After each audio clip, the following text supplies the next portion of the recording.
my name is Sam, and thanks for checking out this video. Make sure if you get to the end and enjoyed it, hit the subscribe button, hit the bell notification button, and give the video a thumbs up. So as always, I want to tell you about the books that I read this week. I didn't read as much as I read last week, which, we can, give a hallelujah, less editing, shorter video. But I did finish 3 books.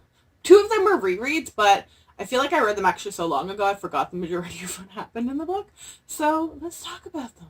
So the first book that I read this week was Crown of Feathers by Nikki Pau-Prado. I was really, really excited about this because it's a Canadian YA author. They've actually been pushing it, relatively, the publisher has actually been marketing it and pushing it. She's been to some events and she was at the conference, so I was lucky enough to get this copy and get it signed. If I can open to the right page. Yeah, so it also came with swag, which just fell out that I kind of high-key forgot about. So we follow predominantly the main story is a character named Veronica, but at the beginning we also get a glimpse of her sister. And her sister is, I guess the nicest way is to say, quite controlling and honestly very manipulative. They're kind of war orphans. They have these powers in a geographic area where it's not really a good thing to have these powers, controls, abilities. But their whole kind of goal in this world is to find phoenix eggs for both of them, and so they can hatch phoenixes and become phoenix riders. And in this geographic area, that's not a good or a common thing. But we also follow the story of a couple guards on different sides of the political spectrum as well. So you do get quite a few different POVs, and you also get a really good introduction, at the bare minimum, to all the political stuff going on in this world. And the girls are kind of in the middle of it at the beginning, and they kind of, end up picking sides, for lack of a better term. I will honestly kind of insert a trigger warning. I don't know if trigger warning is the right word for it, but as someone who I am my pets are my life. I spend more money on them than I do myself, or really on anything else, probably. There is, I don't know if animal abuse is the right thing in this. There is a phoenix, and something less than good happens to it, I guess is a good way to say it. So just kind of be aware. It's not, super violent or graphic, but, it does happen in, almost right at the beginning. So do just be aware of that. I honestly feel like parts of this reminded me, kind of almost weirdly enough, of The Last Namsara, which is also one of those rare books by a Canadian author in the YA genre. It's not nearly as dark as Last Namsara, and the Namsara is dragons, whereas this is phoenixes. But it's got this, we end up in a camp where there's, phoenix riders and training and all that sort of stuff.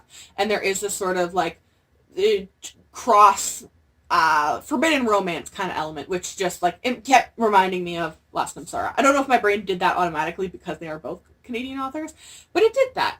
And I really liked Veronica. She's the main character, and we got a lot of her POV. I really, really like her. She grows an awful lot as a character, and I feel like she finally starts figuring things out when she gets away from her sister. And I feel like her being under her sister's thumb is understandable. And I feel like when a lot of books have those characters, especially in YA, they're very pushover, thinking of Torn by Rowena Miller. The main character is just a pushover for the full book. She never really grows out of that, even though she learns, whereas I think Veronica really does learn, and she learns very quickly. And I really love her relationship with animals. It's wonderful. It kind of warms my heart. It reminded me a little bit of me, that I'm someone who you tell me that people are going to get hurt in this book, I'm like, okay, all right, you tell me there's a dog that's going to get hurt in this book, and I'm like, no.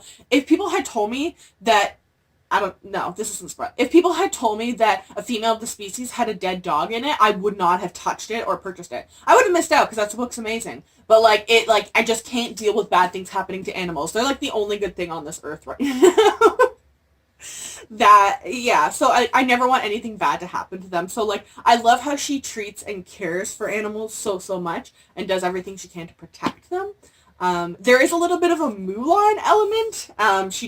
There is kind of a gender barrier in this world, so she does pull a dress like a man in order to enter the military sort of thing, and then there is kind of some romance a little bit between the main male character and her when she is a man. So I don't know, I really liked I really liked the whole book, really. I was quite impressed for a debut as well. I don't think there was really any info dumping. I think there were a couple parts where maybe it like dragged a little bit, like there was a bit more character development and time put into it, which was great for the character development, but I think the plot stalled a little bit in some of those places. I think that's really the only negative thing I had to say about it. So I think in the end I gave it like a 4.5 or 5 out of 5 stars.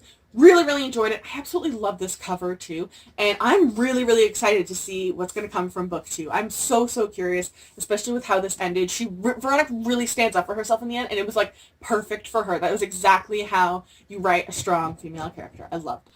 I also did a reread of The Queen of the Tearling by Erica Johansson. I have not read this book in, I want to say well over 2 years.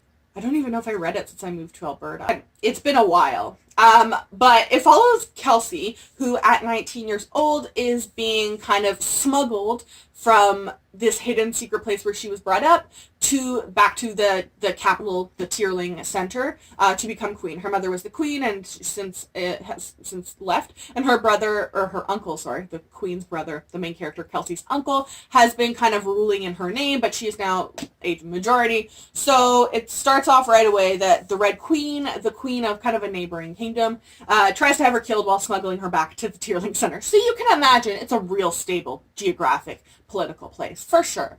But we find a lot about, like, immediately. She finds out, too, that the Tearling community was basically under invasion a couple of years, like, basically at the beginning of her life, or right before, and then all of a sudden by the Red Queen, and then all of a sudden the Red Queen pulled back, and then she comes back and finds out it really ended because they started selling off their people as slaves in batches. So that's something she wants to end. She also wants to get rid of the abuse that her uncle has done, and then obviously the Red Queen and all of the people in power don't want this to happen because they're benefiting quite ridiculously financially and with power in this area. So she's fighting against that and constant assassination attempts, but then we find out the Red Queen has a little bit of supernatural help on her side. So tons of stuff it's really, like, the book seems big, like it is a thickish book. It's 420 pages, so I mean it's a decent sized book. It's also got relatively small writing, but I feel like even though, like, I blew through this, like, I think it took a day and a half to read at most, and I feel like it just scratched the surface despite the fact that it's like 400 pages. So I'm really excited. I feel like I connected a lot more to Kelsey this time. I think I've read this book. This was my 3rd time. I don't really remember much, but I feel like I connected to her quite a bit. And I think what I really, really appreciate this is, like, the main character isn't self-pitying.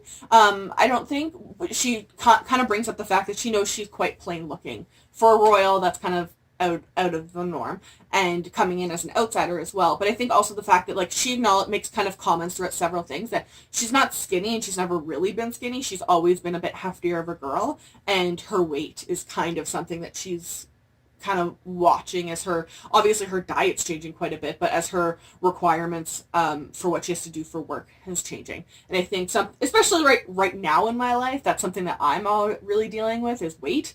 And so I think that was really interesting. I find a lot of fantasy books, they're, the characters, they're like Selena Sardathian, that she's always super fit, she never gains weight, and then she loses weight with stress, she doesn't gain weight with stress, and she doesn't stress eat, she's never hungry.